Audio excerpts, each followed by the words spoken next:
మరి నా వర్గాల హక్కుల కోసం, నా వర్గాల రిజర్వేషన్ల కోసం నేను కూడా మాట్లాడతా కదా. అదే చేసిన నేను. ఇవాళ కాంగ్రెస్ పార్టీని కాపాడాలంటే, కాంగ్రెస్ పార్టీని రక్షించాలంటే ప్రజల్లో క్లారిటీ ఉండాలి. మనం సర్వే చేస్తే 90 ఏళ్ల తర్వాత సర్వే చేసినా మీరు చెప్తే సప్పట్లు పాలాభిషేకం చేసినోడు లేడు. నీకు బీసీ వర్గాలు ఎవరు నమ్మలే. పైగా మొన్న మాట్లాడి నన్ను దోషిగా నిలబెట్టిరు, విలన్ చేసిరంటే విలనే అంటారు. ఆ విషయంలో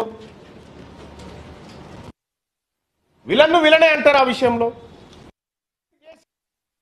సమాచారం అయితే, పక్కా లెక్కలే అయితే ముఖ్యమంత్రి గారు ఆ సర్వేకు మీరు బాధ్యత వహిస్తారా? నాది బాధ్యత, దీని మీద డిబేట్కు నేను రెడీ అంటే నీ సర్వే తప్పని నిరూపిస్తా. నేను కూడా సూచనే చేసిన మీకు ఆ రోజు సరిదిద్దుకునే అవకాశం ఉంది, ప్రయత్నం చేయండి, తప్పు కాదనేటువంటి మాట చెప్పిన. మీరు ఒక తప్పు చేసి ఆ తప్పును కప్పిపుచ్చుకోవడానికి మళ్ళీ తప్పు చేసి, ఆ తప్పును కప్పిపుచ్చుకోవడానికి మళ్ళీ తప్పు చేసి, ఇవాళ సమగ్ర కుటుంబ సర్వే ద్వారా, కుల సర్వే ద్వారా ఓసీల పాపులేషన్ పెరుగుతుంది.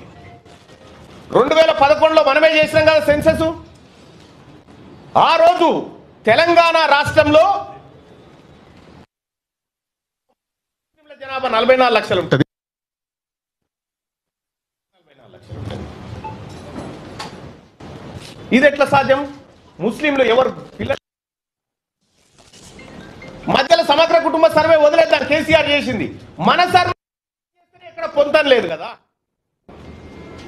మరి అటువంటి అప్పుడు ముఖ్యమంత్రి గారు, మీరు బాధ్యతాయుతమైనటువంటి పదవిలో ఉన్నారు, ఈ బీసీలకు న్యాయం జరిగే విషయంలో ఏమైనా పొరపాట్లు జరిగితే మళ్ళీ సరిదిద్దుకోండి అని చెప్పి సూచన చేస్తా ఉన్నాము. మళ్ళీ సరిదిద్దుకుంటే తప్పేమీ కాదు. ఇవాళ తీన్మార్ మల్లన్న సర్వేని వ్యతిరేకించిందంటే నేను కాంగ్రెస్ పార్టీలో చేరడానికి ఒకే ఒక్క కారణం అని చేరేటప్పుడు కూడా చెప్పిన. మా కళలను లెక్క పెడతా అంటుండు, క్యాప్టెన్సన్ చేస్తా ఉంటుండు, మాకు 42% రిజర్వేషన్ ఇస్తా అంటుండు రాహుల్ గాంధీ గారు అని చేరినాం. ఆయన ఆలోచన మేరకు, రేవంత్ రెడ్డి గారి పిలుపు మేరకు కాదు కదా నేను చేరింది,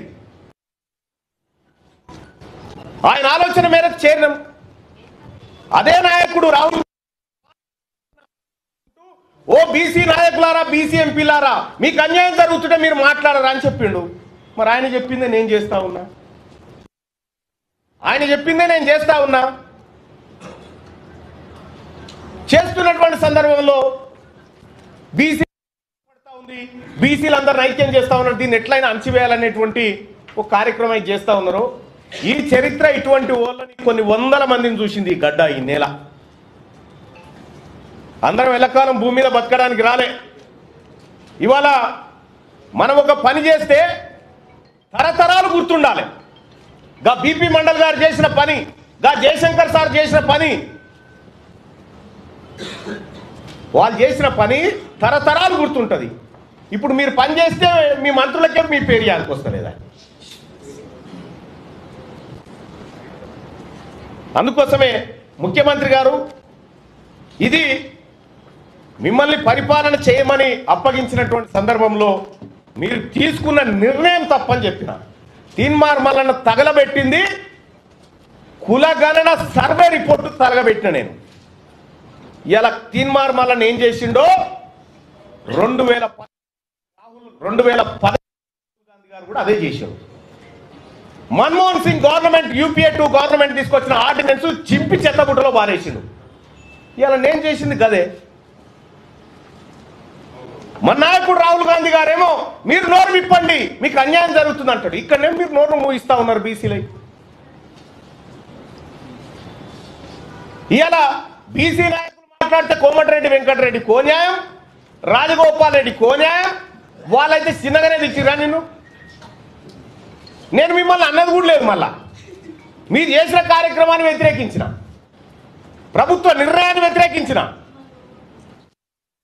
కుద్దు రాజగోపాల్ రెడ్డి గారు అనే నువ్వు బ్లాక్ మెయిలర్ అని చెప్పి, వెంకటరెడ్డి గారు 50 కోట్లు పెట్టి తెచ్చుకున్నావని తిట్టే, అంటే అంతర్గత ప్రజాస్వామ్యం అనేది కాంగ్రెస్ పార్టీలో అగ్రవర్ణాలకు ఉంటుంది కానీ అణగారిన వర్గాలకు ఉండదా? ఇవాళ మీరు ఏం చేయదలుచుకున్నారు కాంగ్రెస్ పార్టీ? ఈ కాన్స్టిట్యూషన్ ఏం చెప్తా ఉంది? Constitution of all India Congress party